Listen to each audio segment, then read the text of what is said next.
আমি রয়টার্সের একটি প্রতিবেদন উল্লেখ করতে চাই কিছু অংশ। রয়টার্স তারা হেডলাইন করেছে, মক্কা চুক্তিতে যোগ দিলে ভারতের সঙ্গে সম্পর্ক আরও জটিল হতে পারে। সৌদি আরব, তুরস্ক ও পাকিস্তানের মধ্যে সম্প্রতি স্বাক্ষরিত পারস্পরিক প্রতিরক্ষা চুক্তি বা মক্কা চুক্তিতে যোগ দেওয়ার বিষয়টি বিবেচনা করছে বাংলাদেশ। পররাষ্ট্র প্রতিমন্ত্রী হুমায়ুন কবিরের বরাতে তথ্য জানিয়েছে বার্তা সংস্থা রয়টার্স। বিশ্লেষকদের বরাতে রয়টার্স দাবি করেছে, এই জোটে যোগ দিলে দেশের ভারসাম্যপূর্ণ পররাষ্ট্রনীতি, বিশেষ করে প্রতিবেশী ভারতের সঙ্গে বাংলাদেশের বৈদেশিক সম্পর্ক আরও জটিল হতে পারে। বাংলাদেশের পররাষ্ট্র মন্ত্রণালয়ের একটি সূত্র রয়টার্সকে জানিয়েছে, সৌদি আরব ঢাকাকে এই চুক্তিতে যোগ দেওয়ার আমন্ত্রণ জানিয়েছে, তবে কখন এই আমন্ত্রণ জানানো হয়েছে তা তিনি উল্লেখ করেননি। চলতি মাসে সৌদি আরবের পবিত্র শহর মক্কায় ন্যাটোর যৌথ প্রতিরক্ষা নীতির আদলে এই চুক্তিটি স্বাক্ষর করে।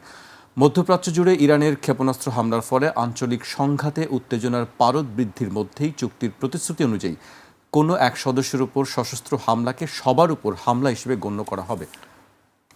ব্যারিস্টার আসাদুজ্জামান ফদ, আপনি আসলে এই বিষয়টিকে কীভাবে দেখছেন? ধন্যবাদ। সাকিব ভাইয়ের সাথে একমত। উনি সৌদি আরবের পার্সপেক্টিভ থেকে বলেছেন। আর একটা বিষয় হচ্ছে যে ইসরায়েল আমেরিকা যখন ইরানে অ্যাটাক করছে, তখন কিন্তু ইসরায়েলি কমেন্টেটররা একটা আলোচনা করতেছে হু নেক্সট। তখন কিন্তু টার্কির আলোচনাটা এসছে এবং ইসরায়েলি গণমাধ্যমে আমরা পড়তেছিলাম যে আপনার তারা তুরস্কের কোথায় কোথায় পারমাণবিক স্থাপনা আছে, কোথায় কোথায় বেজ আছে, এগুলো কোথায় কোথায় অ্যাটাক করতে হবে, বসফরাসের পারে অথবা আপনার এজেন্সি মারমারা সি, এইসব জায়গাগুলোতে কোথায় কি আছে না আছে স্থাপনাগুলো নিয়ে তারা আলোচনা করছে এবং তারা ম্যাপিং করতেছে এই জায়গাগুলো ফার্স্ট প্রায়োরিটি হতে হবে এগুলো। এখন প্রশ্ন হচ্ছে যে আপনার এখানে টার্কি কিন্তু আবার NATO member, recent NATO conference কিন্তু আপনার টার্কিতে হয়েছে। তো সেই জায়গাতে মাথায় রাখতে হবে যে মানে ইরানে অ্যাটাক করা, ইরাকে, সিরিয়াতে, লিবিয়াতে, সুদানে আর তুরস্ক কিন্তু এক জিনিস না। শুধু আপনার নেটোতে আমেরিকার পরে এখন সে second most powerful arm forces. তার রিজার্ভ বলেন, তার মিলিটারি ইন্ডাস্ট্রিয়াল কমপ্লেক্স বলেন, তার সোলজারের সাইজ বলেন, ইনোভেশন বলেন, ডিফেন্স টেকনোলজি বলেন, সব জায়গাতে হিউজ পাওয়ার আর কি। ইউরোপের যে কোনো দেশের সাথে সে যুদ্ধ করার জন্য কেপাবল আর কি, তার সেই ফোর্স আছে।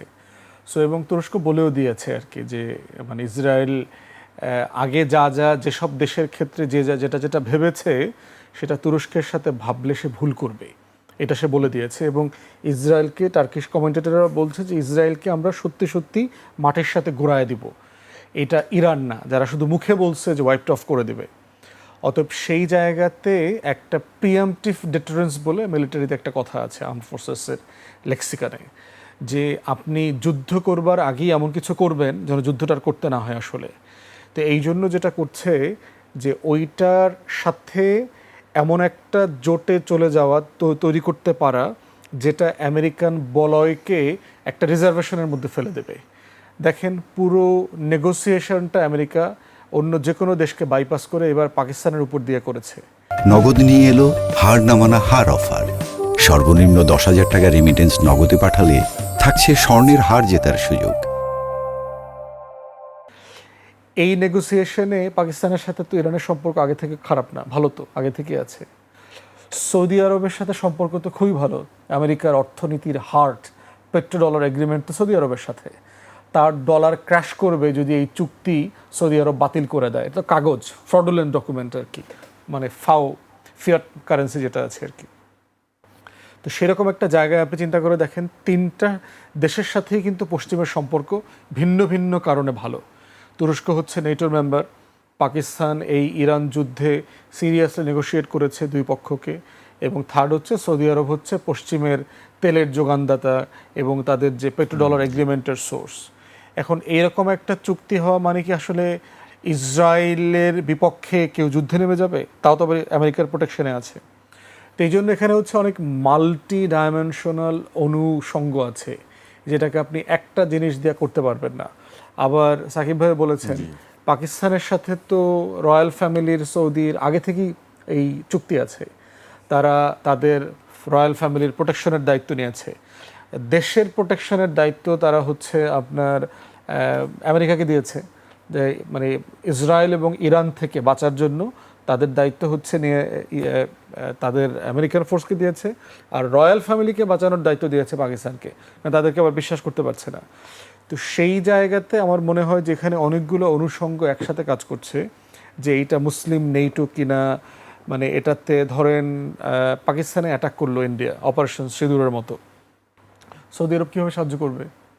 যে তার রয়্যাল ফ্যামিলির প্রোটেকশন দিতে পারে না, তার নিজের কিছু নাই, সে কীভাবে যুদ্ধ করবে?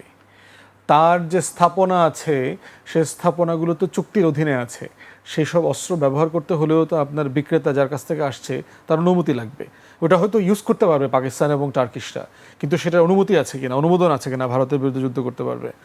অতএব সেই জায়গাতে টেকনিক্যালি আমার কাছে মনে হয়েছে যে মুসলিম নেটো, যে মানে আর্টিকেল 5 রেফার করা হচ্ছে বারবার, যে একজন দেশ আহত হলে আরেকজন আগায় আসবে, যুদ্ধ করা হবে, এই জায়গাটা মনে হয় না ঠিক এক্স্যাক্টলি ওইরকম। কিন্তু এর বাইরে কি আসলে সুবিধা হতে পারে? এখন প্রশ্ন হচ্ছে একই সময় দেখবেন যুদ্ধের বাইরে মিশরকে কিন্তু তারা ইনভাইট মিলিটারি করেছে। একটা অ্যালায়েন্স বলা হচ্ছে। হ্যাঁ, অ্যালায়েন্স এই কারণে একটা বড় বিষয় তো ঘটে গেছে যে গালফ কান্ট্রিগুলোর হিস্টোরিক্যাল প্রোটেকশনের চুক্তি যেটা আমেরিকার উপরে ছিল, পশ্চিমাদের উপরে ছিল, সেটা ইরান নাস্তানাবুদ করে দিয়েছে।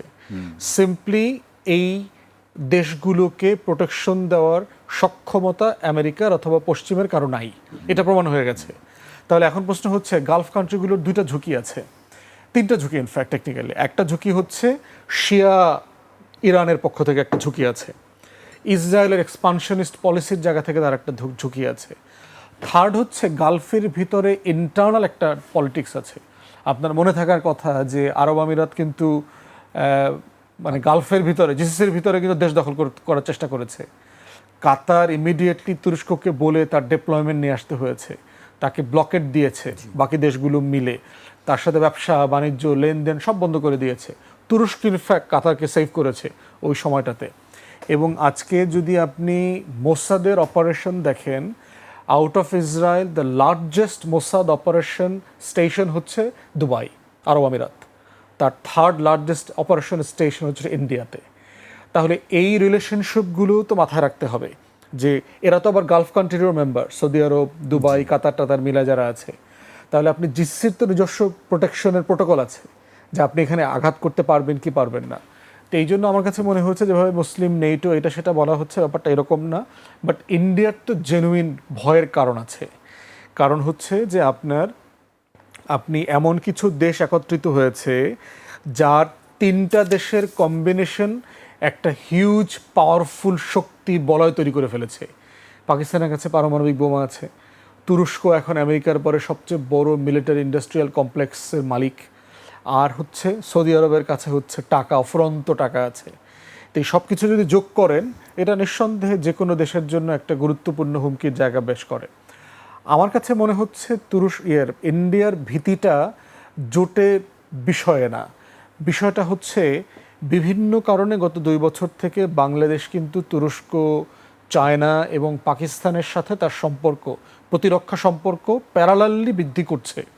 এবং গতকালকে দেখছেন আপনি চাইনিজ বিমান আনবার ব্যাপারে উপদেষ্টা সরাসরি বলে দিয়েছে চুক্তির প্রিপারেশন চলছে টাকা সাপেক্ষে।